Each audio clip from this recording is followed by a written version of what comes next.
Segundo a Timóteo, capítulo 2, versículos 3 e versículo 4, diz assim: Sofre, pois, comigo as aflições, como um bom soldado de Jesus Cristo. Ninguém que milita se embaraça com o negócio desta vida, a fim de agradar aquele que o alistou para a guerra. Sofre, pois, comigo as aflições como bom soldado de Jesus Cristo. E ninguém que milita, que guerreia, se embaraça com o negócio dessa vida, com o objetivo de agradar aquele que o alistou para a guerra. Senhor Deus e Pai, em nome de Jesus, muito obrigado por essa oportunidade, por esse momento. Que o Senhor continue, meu Deus, conosco, falando aos nossos corações, nos alegrando com a Tua palavra, com a Tua presença, com o Teu Espírito. Rogamos que o Senhor esteja conosco e sobre nós, meu Deus, abra as portas e as comportas dos céus e nos ajude para que possamos não só dar o nosso melhor, mas termos a capacidade de nos renovarmos ou até mesmo nos reciclarmos para que o melhor se torne melhor ainda. Venha assim, meu Pai, e a todos nós abençoe em nome de Jesus. Amém. Pode sentar.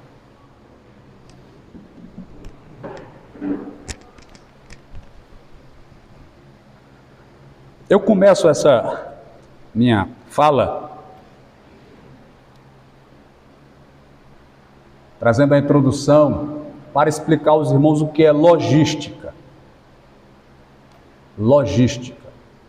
Logística não é uma coisa que vem de loja, é uma coisa que vem de lógica.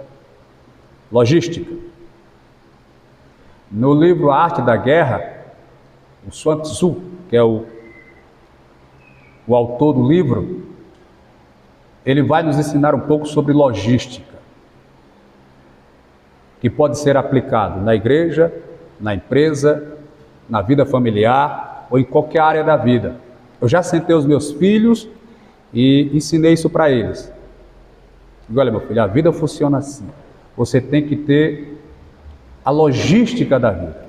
O que é uma logística? Vou explicar para os irmãos. Quando um exército ou um país, uma nação se levanta em guerra contra outra nação, aquela nação quer invadir essa, vem com o seu exército, o general desse exército, ele vai se informar quantos soldados tem no exército inimigo. Aí alguém vai dizer para ele, são 50 mil soldados. Aí a logística da guerra diz que ele tem que ter no mínimo 50 mil.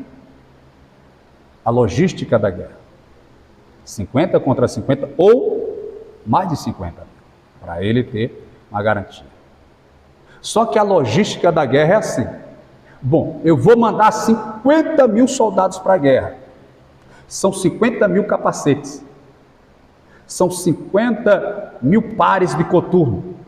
São 50 mil farda. São 50 mil metralhadora ou fuzil. Esse povo precisa comer. Quanto tempo vai durar essa guerra? Eu tenho que ter a noção de quanto tempo vai durar essa guerra para eu programar o tanto de alimento, quantas toneladas eu tenho que mandar para eles comerem lá. Se vão passar um mês, 2, 6 meses, um ano, a Ucrânia já está com mais de ano, não é isso? Já imaginou um ano de guerra?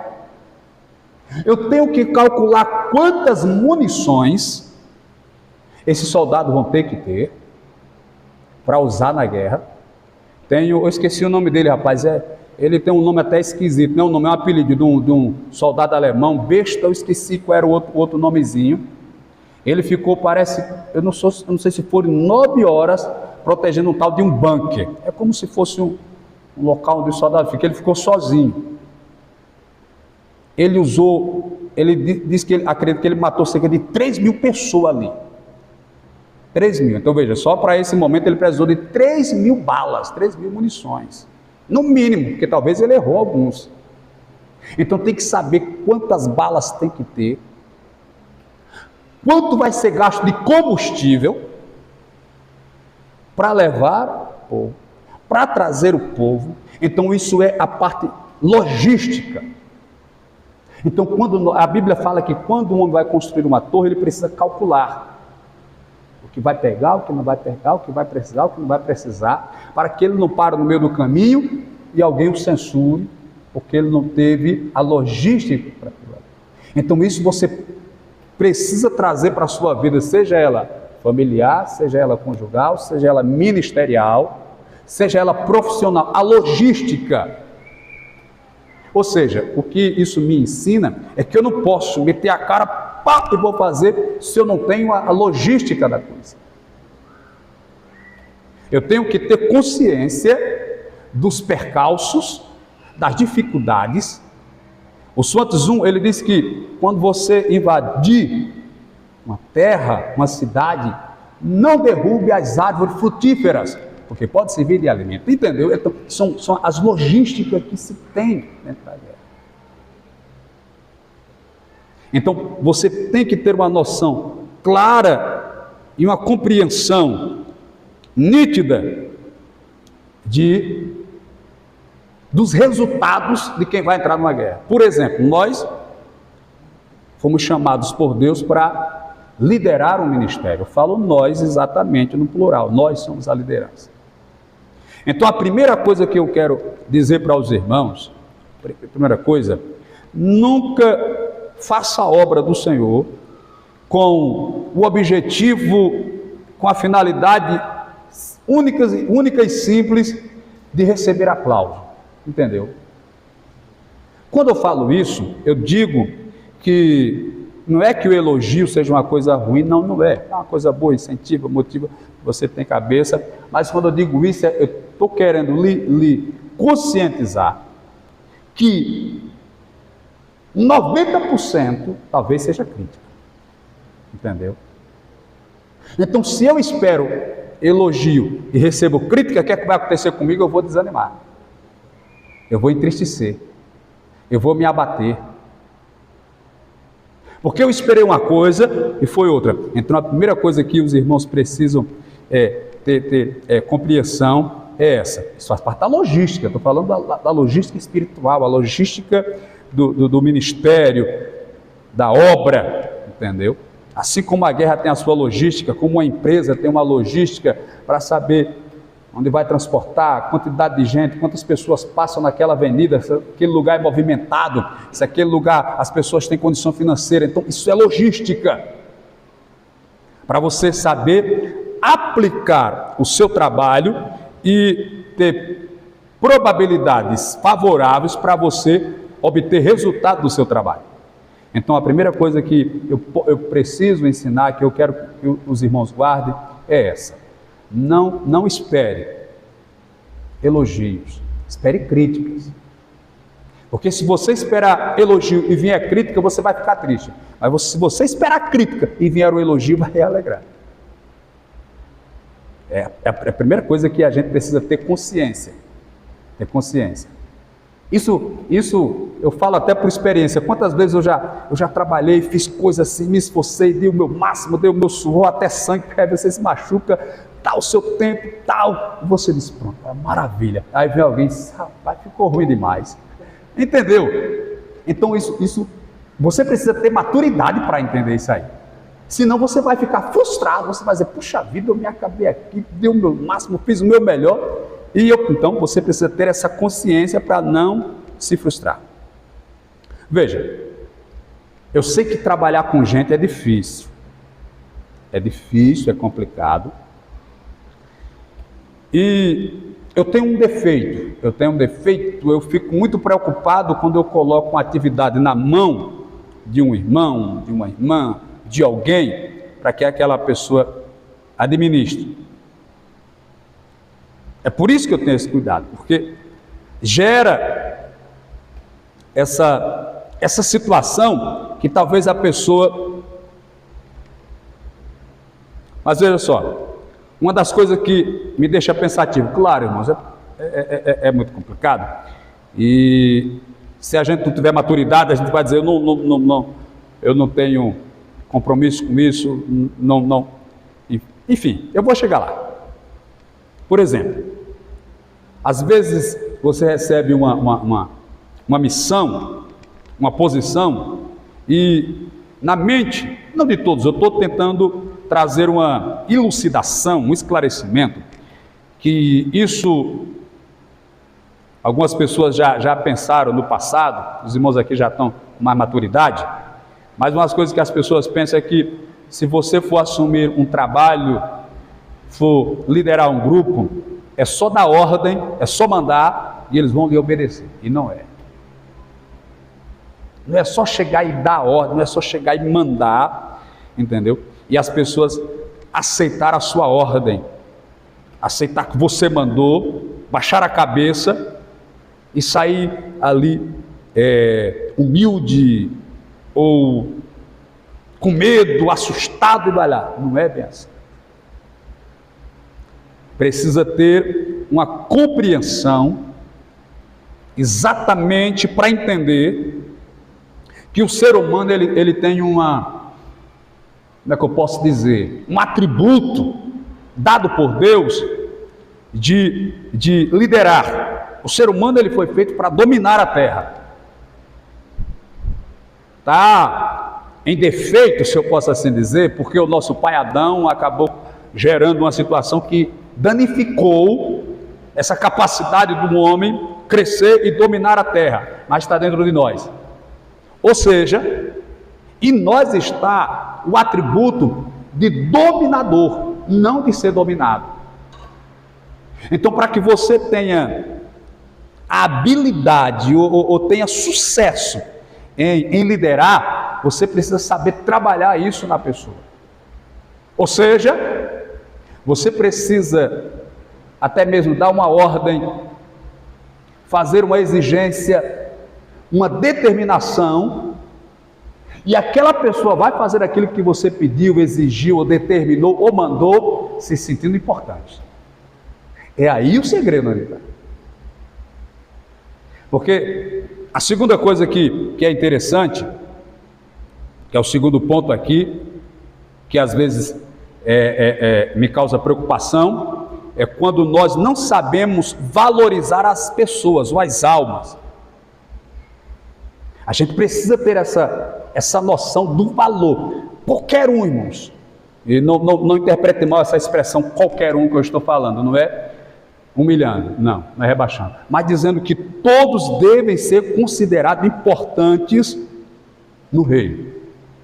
Eu estava conversando com o diácono Valdemir, como eu falei para os irmãos ontem, e a gente conversa vai, conversa vem, e eu disse para ele que, quando eu estava pastoreando em Madureira, aí tinha um irmão que tinha uma filhazinha, rapaz, acho que ela tinha uns 8, não tinha 10 anos de idade ainda não, cantava uma voz, uma afinação, eu sempre gostava de ouvir ela nos cultos, eu ouvia a irmãzinha cantar, ela vinha. Aí quando foi um dia, eu disse assim, eu vou levar essa criança para cantar lá na sede de Madureira, Santa Ceia, todos os pastores do campo, ou quase todos, a igreja cheia, lotada, eu vou levar ela lá. Aí eu falei com o pai dela, disse, olha, vamos levar ela para cantar lá, na igreja, na sede, lá em Maceió. Disse, vamos pastor, vamos. Então tá a jeito, sábado é reunião do ministério, a gente vai na van, ele era obreiro, e fala à noite com o pastor para ela cantar pelo menos o hino lá, está certo? Aí a gente foi. E a ceia tem os hinos devocionais, lá tem a banda, tem o coral, e o pastor sempre deixava para dar a oportunidade dos cantores na hora que estava servindo o pão ou o vinho. Tem a mensagem, então já era umas 9h30, ou, aliás, umas 8h30 mais ou menos, quando ele está concluído. Aí ela cochilou um pouco na hora do culto. Criança, foi à tarde, a viagem e tal, ficou lá aquele tempo todo. Aí o pastor, vamos ouvir a cantora Mini que veio de Messias. Ela estava no braço do papo, deu meia assim, e veio para cá. Naquela época era CD, ela com um estojo de CD dessa altura. Chegou lá e foi para lá e mexeu para cá. E cadê ela achar o CD, mano? E o pastor de Madureira, ele era muito rígido com essas coisas. Ele olhou para mim, abriu os braços. Eu já fiquei emocionado, com pena da menina. A menina começou a chorar. Eu disse, meu Deus do céu. Foi uma agonia. Ela foi lá e foi cair, constrangido. Aí ela achou, colocou lá o CD, cantou, foi uma benção, mas saiu toda pionga, toda... Meu Deus do céu, que coisa, que negócio da beleza. Aí dias depois, eu conversando com o saudoso pastor Experdito, que ele tinha eletrônica lá na principal do Rodrigues, ele disse, pastor, você ouviu o que aconteceu lá em Maceió, que ele estava lá, ele era obreiro? Sei, rapaz, foi um negócio meio triste, pastor, o presidente foi meio rude, rapaz, foi um momento meio constrangedor. Sei, só que o senhor não sabe de uma coisa. Isso que foi. Ele disse, ó, o abençoado chegou aqui, que sempre passava lá e parava um pouquinho, conversava, era na principal. Ele disse o seguinte, pastor, agora minha filha vai cantar numa igreja, que ela fica cantando só desse chiqueirinho que tem por aqui. Entendeu? Então, quando eu falo de saber o valor, era o valor da igreja, das pessoas. Chamou a igreja de Jesus de chiqueiro. Isso é muito perigoso. Ah, não, porque é uma igrejinha que só tem 5 crentes. Só tem 5. Não, meu irmão. É a noiva de Jesus. Entendeu? Então alguém olha às vezes e desvaloriza. Família, não faça isso não. Porque lá é grande, porque é, vamos dizer, o tórax da igreja, ali é pequenininho porque é o dedo mindinho, mas está no mesmo corpo. É a mesma igreja. Então, é uma coisa interessante a gente saber isso aí. Então, todos devem ser considerados importantes, do menor ao maior. Uma vez eu ganhei umas castanhas assadas, mas ela estava na casca ainda. Umas 10, 12 castanhas, eu não lembro bem. Estava em Maceió ainda, está com tempo. E eu lembrei, quando eu estava meditando nessa fala, eu lembrei. Aí eu cheguei em casa, comecei a quebrar e colocar numa xícara, 12 castanhas, dá uma xícarazinha, assim. Aí eu comi umas 5, foi 6. Aí deixei um pouquinho lá na xícara para minha esposa, né? Deixei em cima da mesa. E deixei com pena, que eu gosto muito de castanha, mano. A missionária irmã Cris, ela veio e trouxe um pacote de castanha bem assim. E o esposo dela vendo lá no comércio, e ele sabe que eu gosto. Aí eles mandaram. Aí quando foi depois do culto, cheguei em casa, deitei na cama e comecei. Pai, foi achando bom, foi achando bonzinho. A minha esposa estava do meu lado, olhou assim, meio sonolenta. Aí ele fechou, disse, ela não quer não. Toma, mas no outro dia ela ficou brava mesmo. Quando eu fui em Maceió, eu tive que comprar lá no centro para trazer para ela, que ela não gostou não. Sim. Mas aí eu deixei a xícara com um pouquinho dentro, né? Aí eu cheguei para ele, isso aí, comeu as castanhas que eu deixei ali em cima da mesa para você? Disse, oxi, eu joguei no lixo. Eu disse, oxi, por quê? Eu já deixei com pena, mano. Eu só tinha uns pedaços ali, entendeu?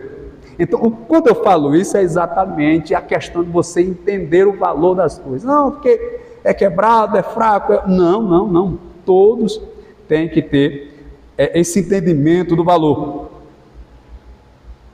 Outra coisa que é muito importante, irmão, eu aprendi isso com o pastor, foi tempo, não sei se foi o pastor Silas Malafaia ou o pastor Cláudio Duarte, e eu já falei isso aqui algumas vezes, eu vou repetir aqui para os irmãos, que quando nós decidimos trabalhar com pessoas, a gente tem que ter, como é que eu posso dizer, a capacidade de gostar de gente, entendeu? Gostar das pessoas. Você tem que ser aquela pessoa que se sente feliz ao lado das pessoas que, claro, às vezes a gente tem que ter um certo cuidado. Às vezes eu abraço uma irmã, abraço uma jovem, abraço uma criança, abraço um irmão, não faço distinção. Tem que ter esse cuidado, né? Tem que ter essa vigilância, esse comportamento. Mas quando eu falo aqui, é exatamente de você se sentir bem. Eu me sinto bem ao lado das pessoas, eu me sinto feliz ao lado das pessoas, entendeu? Então isso me ajuda, facilita, entendeu? A você trabalhar com gente quando você gosta de gente, quando você ama a gente, quando você se sente bem perto da gente. Porque se de repente, se eu fosse uma pessoa que me irritasse fácil, ou me incomodasse com a presença de alguém, não tivesse paciência, eu não conseguiria passar 24 anos trabalhando, eu não iria suportar, entendeu?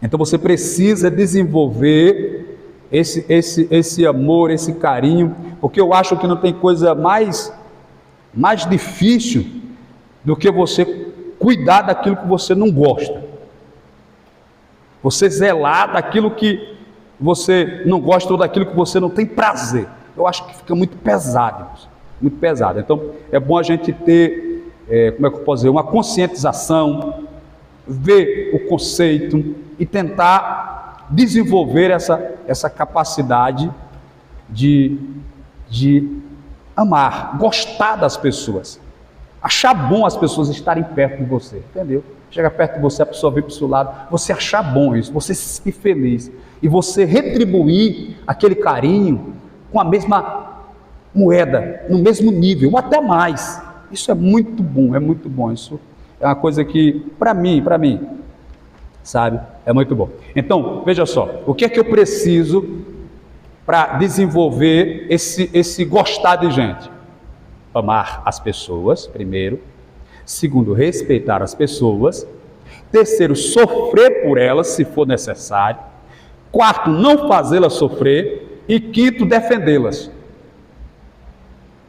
Veja o que recai sobre mim se eu tenho a disposição, o desejo de ter um resultado positivo em cuidar de gente, principalmente no contexto cristão. Falando no contexto cristão, primeiro, amar as pessoas, respeitá-las, sofrer por elas, não fazê-las sofrer e defendê-las. Isso, se a gente desenvolver isso nos fará trabalhar com um objetivo pleno para o bem das almas. Ou seja, isso fará você trabalhar 100% concentrado no bem das pessoas, no que é melhor para aquela pessoa ser feliz, o que é melhor para aquela pessoa ficar animada, o que é melhor para aquela pessoa se sentir bem. Quando Deus disse que ia matar o povo lá no deserto, Moisés disse assim: Senhor, se o Senhor for matar esse povo, tira o meu nome do seu livro. Veja, e Deus disse que ia matar o povo, porque o povo estava em desobediência, que o povo era mau, o povo estava pecando, fizeram o bezerro de ouro. Deus disse: eu vou matar, Moisés, vou fazer de você uma nação maior e melhor. Se não, Deus, se o Senhor for matá-los, tira o meu nome do seu livro. Ou seja, Moisés foi interceder diante de Deus pelo povo, que era povo desobediente. Porque na verdade o que isso aqui me ensina é o seguinte: que eu não posso escolher a quem amar. Entendeu? Não, esse aqui eu gosto dele porque isso aqui é uma bênção, isso aqui tudo que eu peço ele faz, isso aqui é pau para toda obra e tudo, mas aquele ali... Não, olha, interessante. Do mesmo jeito que eu vou amar aquele que faz o certo, eu amo aquele que faz o erro. Não vou amar o erro dele, estou amando ele. É aquilo que alguém disse, não está na Bíblia, mas dá para entender. Deus ama o pecador, ele aborrece o pecado. É aqui onde está um grande mistério para a gente entender. E o mais interessante de tudo, irmãos, é que quando Jesus Cristo veio, ele não veio à procura dos bons, dos perfeitos, veio à procura dos pecadores, dos perdidos. E isso que eu falo para os irmãos, eu estou tentando passar o que eu entendo, o que eu tento viver. Não vou dizer que sou perfeito nisso aqui, mas o que eu entendo e o que eu tento viver. Por exemplo, e isso eu tenho que fazer sem esperar nada em troca. Eu não posso, me permita usar o senhor como exemplo, amar o evangelista irmão Carlos na esperança de que ele me retribua com algum presente. Entendeu? Com alguma coisa que ele... Não. Por exemplo, um exemplo aqui mais claro. Eu não posso, não, esse aqui é dizimista, eu vou dar mais atenção a ele do que a esse. Eu tenho que equilibrar. Porque todos são filhos de Deus, todos são almas, e às vezes, irmãos, o que está errado precisa mais da gente do que o que está, entendeu? Às vezes o doente, não é uma coisa óbvia, o doente precisa mais do que quem está com saúde. Uma vez perguntaram para a esposa do João Wesley, Susana Wesley, se a memória não me falha, faz tempo que eu li isso. Perguntaram para ela de qual filho ela gostava mais. Veja que pergunta... Como é que eu posso dizer? Profunda para uma mãe. Uma mãe que tem 3, 4, 5, 6, 10 filhos. A minha teve 21, irmão. Imagine. De qual você gosta mais? Se ela tiver no particular, ela pode até dizer, mas ela não vai falar na frente dos filhos. Porque pode causar uma rixa, um desconforto, um mal-estar. Mas a resposta dela foi a seguinte, quando fizeram essa pergunta. De qual filho a senhora gosta mais? Ela disse: eu gosto mais do menor até que ele cresça, do que está viajando até que ele chegue, e do que está doente até que ele fique bom.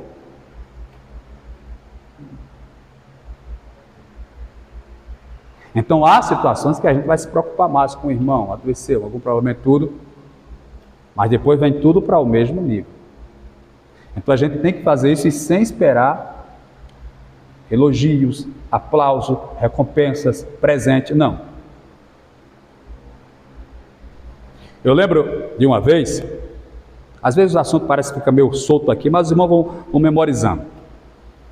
Estou falando sobre o amar, sobre o respeitar, cuidado com a obra, e eu já ouvi, a pessoa não falou diretamente para mim, mas falou a 3, 4 metros de mim, ainda no outro ministério. Eu não sei qual era o assunto, mas ele disse assim: eu não como o que a igreja me dá, entendeu? Mas eu vou explicar o que ele quis dizer. Ele quis dizer o seguinte, que não era obrigado a tolerar ninguém, a cuidar de ninguém, a fazer nada na igreja, porque a igreja não dava nada para ele. Ele não recebia nada da igreja, ele não tinha um salário, não tinha uma ajuda. Então isso também é uma das coisas que às vezes me preocupa.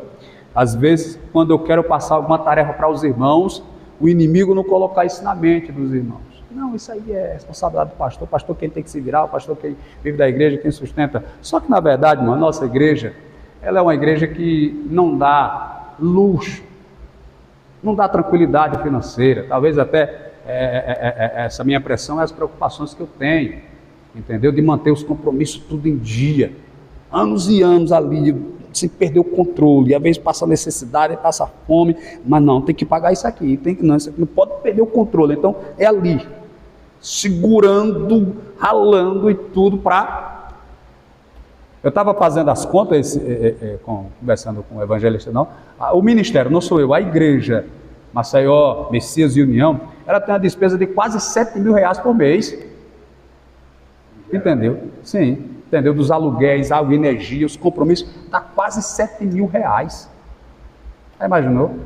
Então tudo isso vem para a nossa cabeça, você fica preocupado. O aluguel de Maceió, 1.200 reais, de União, só que o pastor vai controlando 600 reais, a do meio, 300 lá no meio, no Ares, o terreno lá da igreja, 500, o aluguel da casa, 350, a do Canaã, 2.000, entendeu? Aí você fica, meu Deus, eu espero que dê certo, eu espero que os irmãos consigam pagar, eu espero que os irmãos consigam colocar em dia, e tudo isso vem, como é que está? Como é que está as contas aí? Tem 2 atrasadas, tem que pagar essas 2 aqui. Teve uma vez que eu paguei 2 de energia, 1 de água, deu 564 reais, mano. 2 de energia e 1 de água, foi 564 reais, entendeu? E tudo isso acaba vindo aquela preocupação, aquele cuidado, então gera isso aí. Então, a nossa igreja, o nosso ministério, na verdade a cidade de Messias é uma cidade simples, humilde, não tem condições de você botar algo aqui, desenvolver e fazer, seja igreja, seja comércio, não há essa possibilidade de se tornar, não, é uma coisa simples, uma coisa humilde.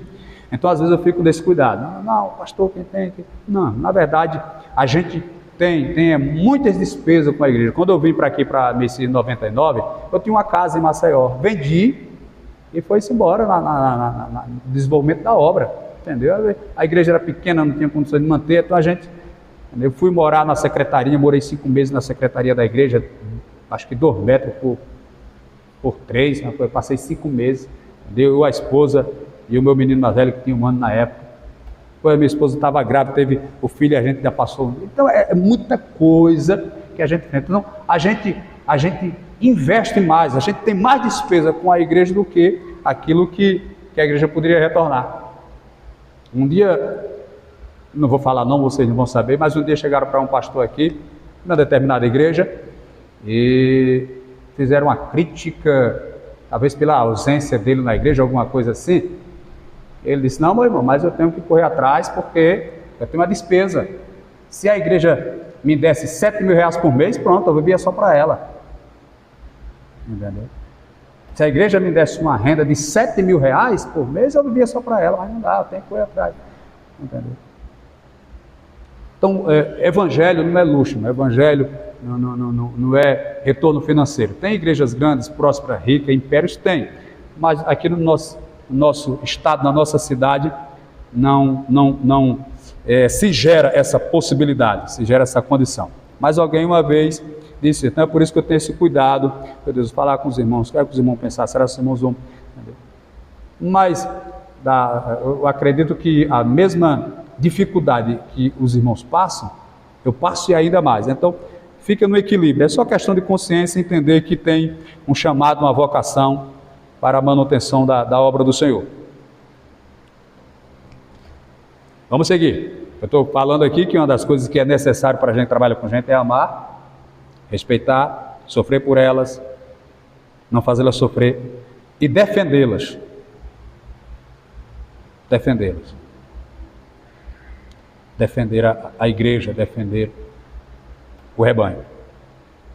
Olha, a maioria das pessoas que vêm para a igreja, a maioria, eu não vou dizer aqui um percentual de 80, 90, mas a maioria das pessoas que vêm para a igreja, ou que são religiosas, elas são religiosas e vêm para a igreja porque querem encontrar paz.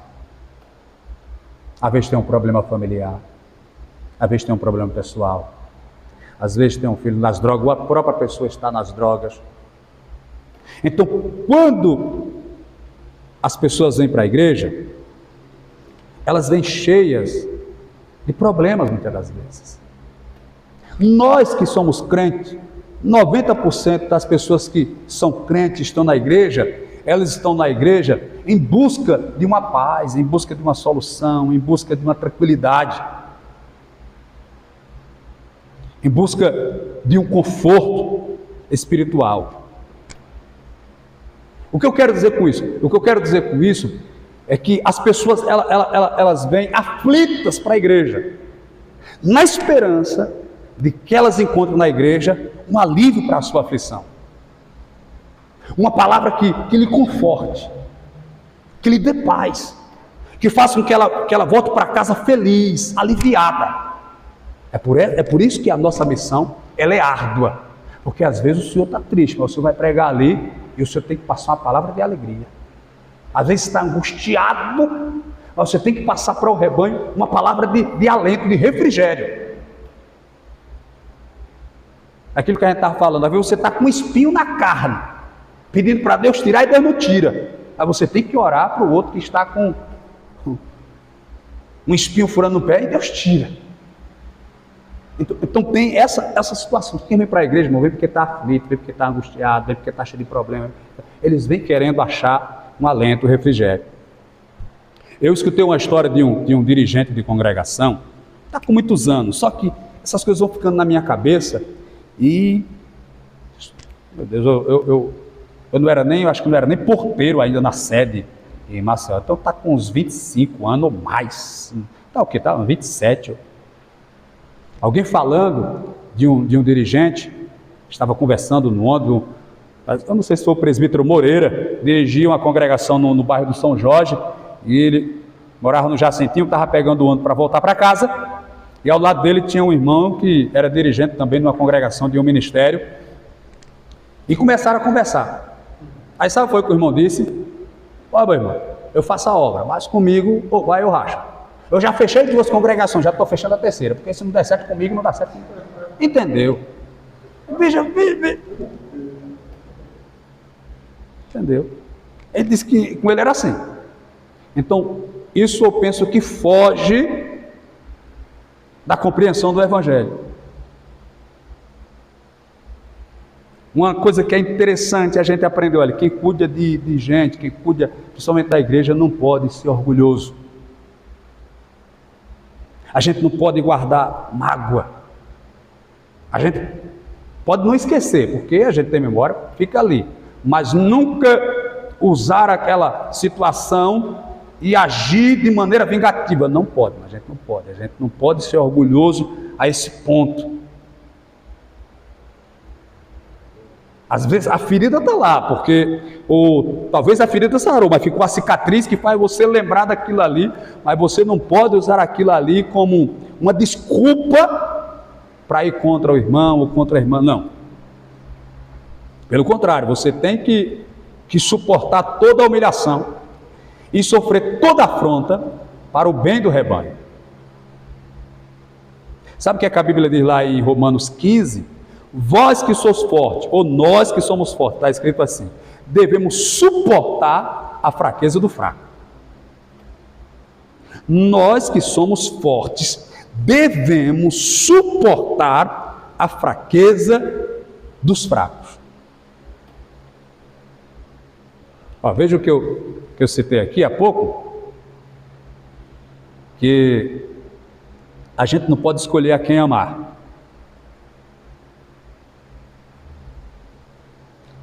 Veja, o rebanho não pode ter medo do pastor. O rebanho não pode ter medo do pastor.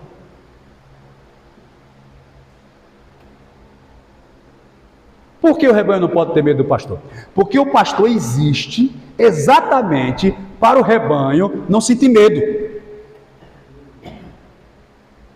A função do pastor é exatamente fazer com que o rebanho se sinta seguro. O rebanho precisa ter medo do lobo, mas não do pastor, irmão. Do lobo está certo que o rebanho tenha medo, mas não do pastor. A gente não pode causar medo no rebanho. O rebanho está aflito, está preocupado, está assustado. Aí de repente chegou o pastor lá na frente, o dirigente, o responsável pelo departamento, apontou lá. Que maravilha, graças a Deus, está chegando o nosso pastor, está chegando a nossa dirigente. Tem que se sentir feliz, confiante. O pastor, ele serve para isso, é para proteger o rebanho, para amar o rebanho. A liderança, ela serve para isso. O rebanho não pode sentir medo do pastor. Não. Se assustar, ficar com medo, está aqui, vai correr. Não, está fora, irmãos. O pastor existe para proteger o rebanho. É tanto que alguém disse, eu nunca analisei, eu pesquisei, eu olhei algum vídeo, mas a ovelha, quando ela está comendo, ela baixa a cabeça, isso é óbvio. Para comer a grama, o capim, come, enche, vai, ela está comendo, de repente ela levanta a cabeça e começa a olhar, procurando o pastor. Se ela não vê o pastor, ela fica apavorada, mas quando ela vê o pastor, se tranquiliza e volta a comer. Entendeu? Porque o pastor, ele tem essa característica de gerar confiança, tranquilidade no rebanho. O rebanho precisa se sentir seguro com o seu pastor, se sentir protegido, se sentir amado, se sentir valorizado, se sentir querido. Então a gente precisa ter essa noção. Eu já estou terminando. Não se preocupe não, já estou terminando. Estou passando rápido para a gente. Então aqui é onde gera um cuidado para a gente. Porque se a gente não tiver essa característica, queridos, sabe o que é que vai acontecer? Uma parte vai construir e outro vai destruir o que foi construído. Isso é uma coisa que entristece, desanima até, cansa. Você batalhar, você lutar, você construir uma casa, construir uma família, sei lá, fazer uma plantação, deixar lá bonitinho, aí vê alguém e arranca tudo, alguém derruba a casa, você fica triste, se não ficar revoltado, por causa do sacrifício, do esforço que é feito para aquela construção. Ó, uma das coisas que me desgasta muito, e eu digo isso pela minha experiência própria, pelo que eu vivo, pelo que eu vivencio. Uma das coisas que é muito complicada, porque eu gasto muito tempo, às vezes, tentando convencer pessoas a não sair da igreja. Entendeu? Às vezes, eu preciso me esforçar muito para convencer pessoas a não sair da igreja. por isso ou por aquilo, por alguma coisa que viu, por uma coisa que ouviu, por algum problema que teve, então a gente gasta muito tempo. Veja, eu estou esses dias nessa situação, você vê que falta bastante irmãos no culto. Porque a igreja exige isso da gente, que você vá atrás do rebanho. Jesus Cristo não disse, espere e vinde, ele disse, ide, entendeu? Ele disse, espere, ele disse, vá e faça discípulo, ide fazer discípulo. Está chegando ali, ajuda ali, presbítero meu Júnior, que ele está com a sacola às vezes. Uma vez alguém, eu não sei quem foi que me perguntou dessa minha forma de trabalhar, de onde veio essa inspiração. Essa inspiração veio de um livro que eu li, chamado Os Heróis da Fé. É um livro muito simples, ele conta a biografia de mais ou menos 20 personagens, pastores, entendeu? Desde Jerônimo Savonarola, João Hus, Martim Lutero, John Wesley, Jonathan Edwards, George Whitefield, Moody, Carlos Spurgeon. E um dos que me inspirou muito foi o Moody, Dwight Lyman Moody. Diz que ele chegou a ganhar mais de 1 milhão de pessoas para Cristo. Mais de 1 milhão. É muita gente, é um terço do povo de Alagoas. 1 milhão. O pai dele morreu, a mãe dele ficou viúva, não sei quantos filhos. Mandaram ela entregar os filhos para os parentes, para os vizinhos. Ela disse, não entrego um.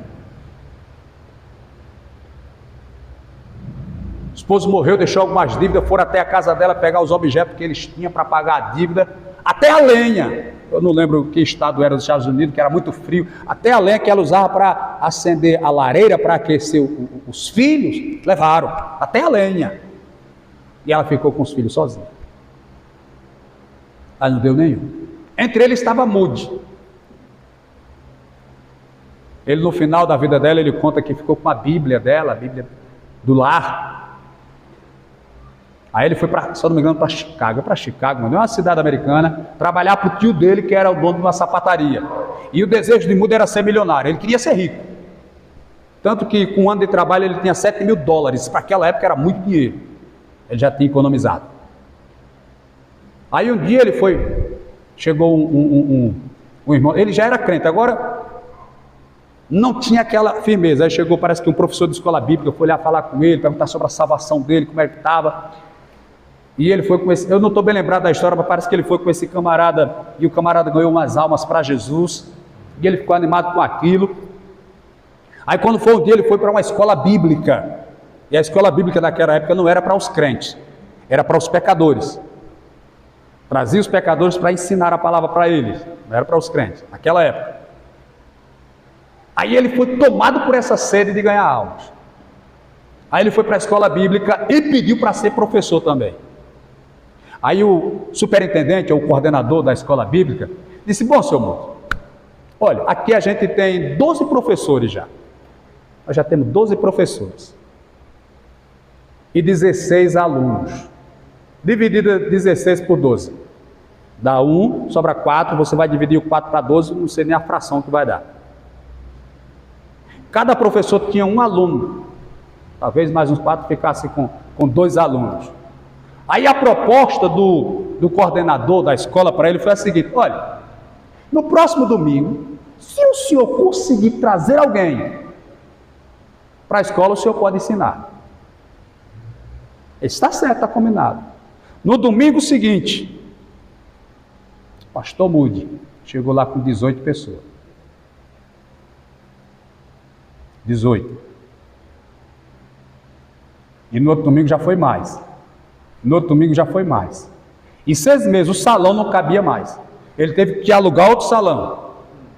E como ele não dava conta, ele pagava a gente para ensinar. Eles alugavam salões.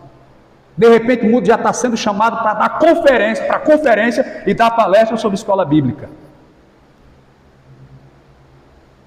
Ele levava para a escola, se você faltasse à tarde, ele ia na sua casa saber porque você não faltou, e dizia, já que você não foi para a escola, à noite tem que ir no culto. Eu não sei como era o sistema, mas naquela época, Era um sistema que eles tinham, acho que não sei se era porque não cobrava dízimo nem oferta. Aí as pessoas que iam para o culto alugavam o banco.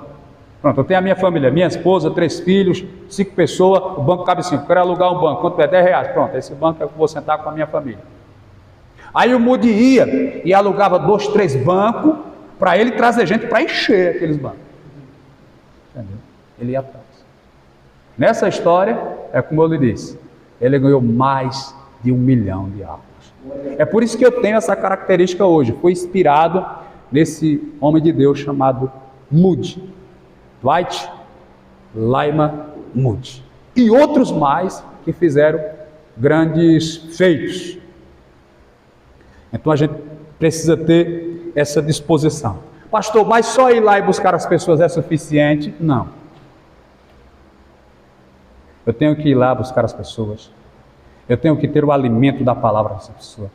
Eu tenho que amar aquelas pessoas. Eu tenho que... É uma série, é um conjunto, irmãos, de coisas que você tem que fazer para que possa haver algum resultado. Entendeu? É por isso que eu falei, a gente precisa ter um equilíbrio grande, porque uma pessoa que o Senhor passa 6 meses para trazer ela para a igreja, mais 6 meses para convencê-la a ser crente, com uma palavra, ela se desvia e não volta mais. É muito difícil ganhar. Agora, perder é no instalar de dedos. É muito fácil. Não. Entendeu? Sai. Eu estava vendo hoje um videozinho, eu não concordei com o que a moça falou, mas aí mandaram uma pergunta para ela no Instagram: por que foi que você saiu da igreja? Você não era evangélica, gospel, não estava no gospel? Eu não concordei com a saída dela, mas é só para a gente ter uma noção.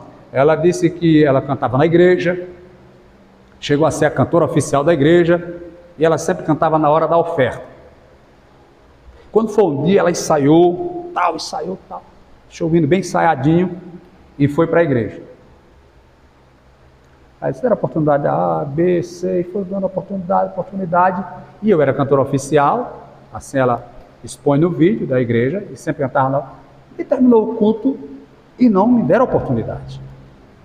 Aí, ela disse, quando terminou o culto, o pastor foi até ela, e disse, olha, eu não dei oportunidade hoje, por causa da sua roupa. Por causa da minha roupa. Aí ela descreve lá, que ela estava com uma blusa, que vinha a alça aqui, e aparecia o ombro aqui, e a outra parte da blusa aparecia aqui. Eu disse que não concordei com ela, porque ela disse que por causa disso ela saiu e não quer mais saber da igreja. Entendeu? Então é uma coisa que não era para ela ter feito, ter saído da igreja. Mas ao mesmo tempo, a alma se afastou por uma coisa pequena. Eu lembro que em Madureira ainda, a gente, no domingo, uma moça se converteu, filha de uma irmã de lá, até amiga minha, continua minha amiga até hoje, mas dificilmente quando ela se trabalha e mora em Maceió. Ela se converteu no domingo, segunda, terça, culto de doutrina, ela foi. Ela chegou na igreja com um vestido sem alça. Ela estava com 2 dias de crente. Aí a irmã foi lá e disse, ô minha irmã, a senhora não pode usar esse tipo de roupa mais não, viu? Pronto, aí entendeu? Ela não foi mais.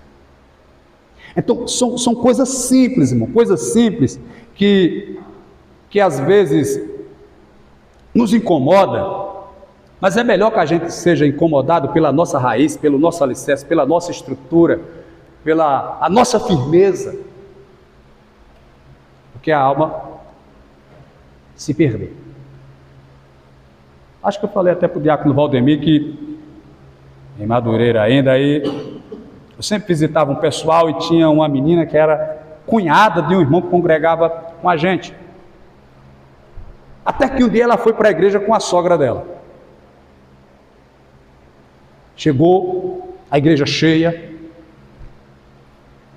Ela entrou na porta, chegou na porta e parou as duas. Aí ficaram olhando assim, procurando um lugar para sentar.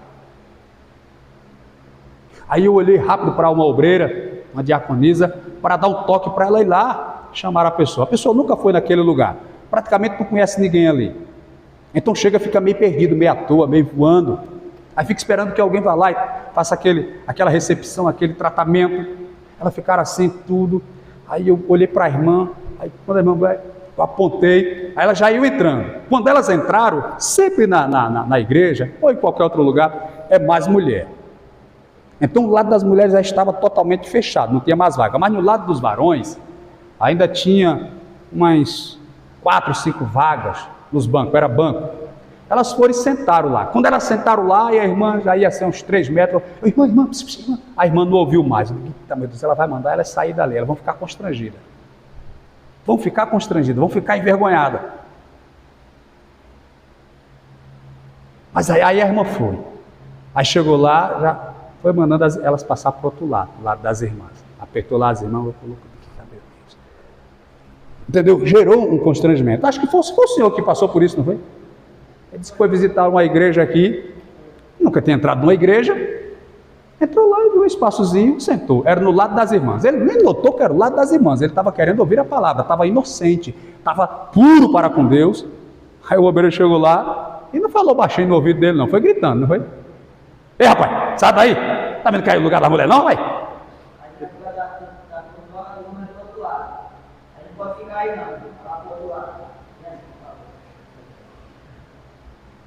Aí causa um choque. Fica constrangido. Porque quem está ali pensa que você foi com malícia para ali, mano. Entendeu? Da mesma forma, elas que chegaram e sentaram ao lado dos irmãos, alguém pode pensar, olha, irmã, já... Entendeu? A gente que está ali, a gente sabe da regra. A pessoa que está chegando, não. Eu até expliquei para ele, lá em Maceió chegou uma jovem, eu era porteiro, ela sentou do lado dos varões. E o pastor de lá, ele era muito rígido, e eu sou muito cuidadoso para não ser chamado a atenção. Eu tenho que ir lá. Como é que eu faço para ir lá? Aí eu dei um tempinho, fiquei pensando, ao fui lá, era um dia de quinta-feira, não tinha muita gente no culto. Cheguei lá e disse, boa noite, tudo bom? Como é seu nome? Ela disse, Claudinete. Eita, que maravilha, é o nome da minha esposa. O nome da minha esposa também é Claudinete. Eu estou pegando o seu nome porque a gente sempre gosta de apresentar os visitantes, dar as boas-vindas, porque para a gente é um prazer quando alguém vem nos visitar, tá certo? Então depois eu vou passar o seu nome para o pastor ali, ele vai lhe apresentar aqui, vai dizer do prazer de ter você aqui com a gente, tá certo? Aí está certo. Eu disse, olha, depois, agora não, daqui a uns 5 minutos ou 10 minutos, a senhora passa por aquele lado, porque tem uma regra aqui, e os irmãos ficam lá, isso é uma regra, mas depois, precisa ser agora não. Aí pronto, falei com ela, saí. Hoje ela é esposa de pastor. Pastor Marcondes, que alguns talvez aqui conheçam, entendeu? Claudinete. E é uma bênção. Entendeu? Esposa de pastor, filho, uma bênção de Deus. Então, existe essas circunstâncias na igreja que exigem muito da gente. Exige muito autocontrole, domínio próprio, como a Bíblia diz, porque para trazer é trabalhoso, mas para colocar para fora é num piscar. Então, por isso que eu tenho esse cuidado, fico nessa preocupação. E outra coisa que a gente vai entender, eu já estou concluindo essa parte aqui, é que se a igreja é um hospital, a gente vai ver muita gente doente. Entendeu? Se a igreja é um hospital, o que mais tem no hospital são pessoas doentes, acidentadas. Então, se a igreja ela tem essa característica de hospital, e eu até posso concordar, porque Jesus é médico, então ela tem essa analogia, eu posso fazer essa analogia, ela como hospital, a gente vai ver muita gente doente na igreja. E o que é que se faz com essas pessoas doentes? Trata delas, né? O hospital não pode nem sequer dar alta para uma pessoa doente. O hospital só libera a pessoa quando ela está boa. Se ela for sair doente, tem que assinar um termo de responsabilidade, porque é responsabilidade do hospital e do médico cuidar daquela pessoa doente. Mas que Deus abençoe, queridos. Que Deus abençoe a todos.